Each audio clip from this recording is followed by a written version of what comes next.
YouTube, what it do, man? It's your boy Benji, and we are back in between the ropes. We are fresh off an episode of AEW Collision, and we fresh off my birthday. So simultaneously, I was able to enjoy my birthday and then catch AEW. I appreciate each and every one of y'all. We about to slide to 700 subs. It's getting crazy, man. But again, y'all only motivating me to continue to push on forwards.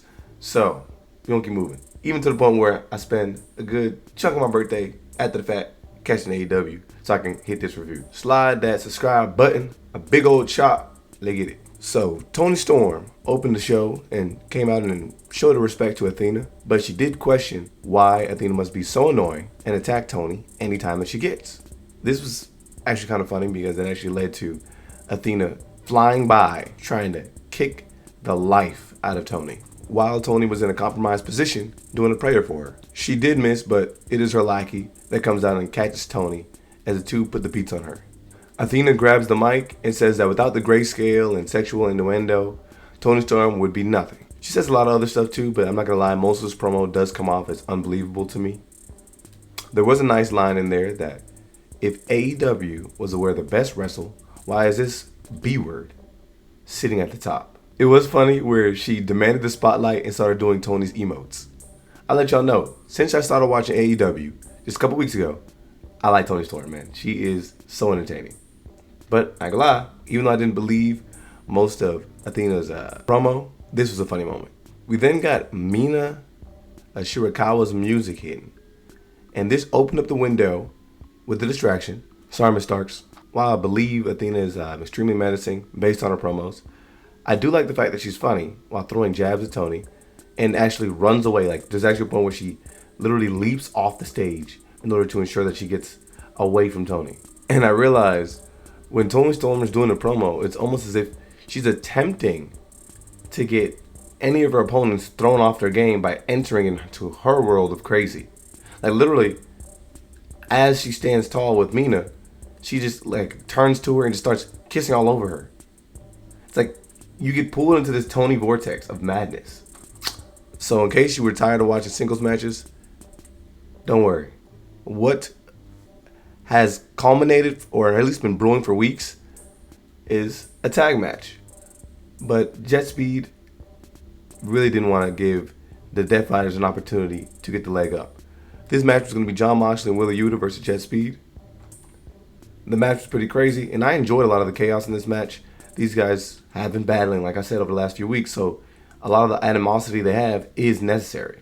Like I said, it was entertaining at the very least to watch, and there was a really crazy top rope Hurricane Rana to powerbomb combo from JETSPEED, and I was certain that Wheeler was just going to fall victim to that, but he did kick out at 2.999. Marina got involved in the match after the referee turned a little bit of a blind eye, if you ask me. And JETSPEED responded by throwing her into the steel steps. That's not nice. Not nice at all. Like, what the freak? Anyways, Mox took out Knight outside the ring, and a low blow from Wheeler Yuta led to a roll-up pin, and I got Death Riders another win. Additionally, there was a funny training montage that kind of highlighted the Outrunners. They were connecting with Brother Nature, and while doing this, they were participating in some amazing frisbee throws. The next match we got was Ace Austin debuting against Ricochet. He comes out there with a playing card in hand, a la Gambit from X-Men. I think it was maybe just that and the glasses combo that made me think that. These guys started off the match by pushing one another, making me think that they have history. Like, I know they had a moment or an altercation backstage that led to this, but look, I just started watching AEW, so I don't know if there's like anything that I missed, but I'm pretty sure he just got signed, so I don't know. A lot of y'all have been telling me to pay attention to the little things, so I'm trying to, you know what I mean, pay attention, like, all right, maybe this is something that's been building for another promotion or whatever. Anyways, Ace gets some early offense in and tries many times to roll Ricochet up and sneak in a pin, but ultimately falls victim to the spirit gun from Ricochet, and then he gets dropped out the sky from GOA. Next match we got was Paragon versus Blake Christian and Lee Johnson. The introduction to this match began backstage as Renee asked Paragon about whether or not Adam's departure from AEW due to injury is weighing on them. I thought it was a little interesting because this, I'm sure, is a big moment to AEW fans. I mean, everybody wants to see Adam Cole in the ring, but wasn't this like a while ago? Like at All In? It's like when I just started watching, like a couple weeks ago. maybe she just hasn't been able to catch them to do the interview, but I thought it was a little strange that she's just now getting these questions asked. Or maybe this is their first match since that moment. Let me know if I'm tripping, guys. Now, there are plenty of moments in this match where Kyle O'Reilly and Roderick Strong just don't look like they're on the same page. And this may play out as something important down the line. And it all begins, again, in the interview. But if you ask me, the guy who knows no one here, Blake and Lee look a little like more like a well-oiled machine. But this may lead to something important. So, backstage, FTR unmasks BRODIDO.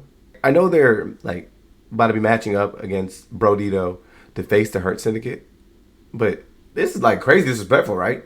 Like, goodness. Of course, Big Brody comes out and these guys end up brawling up their way to the ring. But yeah, we literally heard the Hurt Syndicate earlier. They don't care who wins. So this just seems to be a mind game. And Brody walked right into it. He was looking to get his hands on Stokely. Stokely hit him in the face with some powder. Like, he's been keeping that powder handy. I don't know where he's getting it from. I don't know what powder he's throwing at people, but he's making it happen. These guys hit Big Brody with the finishing move, and then Stokely decides to throw on the mask of BRODIDO in order to celebrate his dastardly deeds. I have mentioned before, I really like the idea of wrestlers showing up to fight for something. We got a 4-way match. Julia Hart versus Penelope Ford, Anna Jay, and KRIS Statlander for $100,000. I like this. In opposition to wrestlers just showing up to fight matches for the sake of fighting matches, there should be some stakes on the line. Now, someone did mention that this money that these wrestlers have been fighting for week in and week out is supposed to be coming out of the pockets of the Young Bucks since they lost their EVPs. That's actually interesting. And a crazy slap in the face. KRIS Statlander wins, and melee ensues. Everybody rushes to the ring and just starts rumbling. Later backstage, we see the Death Riders congratulate KRIS Statlander as Renee tries to sneak in an interview. Everything is building. And like I said, I think it's nice that we're seeing things happen, and the trickle-down effects of these things happening makes sense. Like, we're going somewhere. And we're not just seeing a match and then everybody just says, okay, nice. Like, it doesn't matter anymore. I think that it's nice that a lot of this stuff is starting to intertwine, and we're seeing that play out in these matches. Now, I thought it was interesting.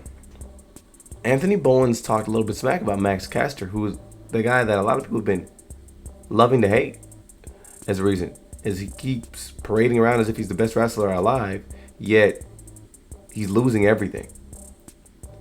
Now, Anthony Bowens did point it out, but he's starting to get irritated to another level, to the point where the crowd is actually cheering for Max Caster in a potential match between these two. The main event of the show was what the commentators kept calling a technical spectacle. I kind of get the idea of the match, and it kind of makes sense as these guys continue to throw one another into submissions, left and right. The end of the match was 2 submission maneuvers being held at the same time before McGuinness locked in another level and was able to gain the submission win. Daniel Garcia was very upset after this. And as we see Mr. McGuinness getting his interview with Renee following the match, the cameraman seemed to just be focused on Daniel Garcia, basking in his loss. I'd be mad too. Literally just a few seconds later, and Daniel could have been the winner of this match. Interestingly enough, we got Nigel McGuinness big-upping Daniel, and even asked for Daniel to be in his corner at Forbidden Door, which if you had to ask me, that's like a super slap in the face. But I'm supposed to win this match, now you're asking the crowd to cheer for me, as he did a great job as number 2. And what I want to do is, you're doing such a great job in this match, and I know you were trying to win. I want you to be in my corner so you can watch me win. Anyways, Mr. McGuinness will fight Zack Sabre Jr. next week. Now, if you had to ask me, this episode was solid. Y'all been telling me I got to catch more Collision, and I could kind of see some of the gaps, the storylines being filled in here, as well as a lot of action that I'm missing on Collision. So, not a bad birthday gift if you had to ask me. Y'all let me know what y'all think about this episode and some other things I need to catch up on. Patrons, we're still going strong. And I'm going to try to catch much, much more of this as well. Stay tuned to the next one.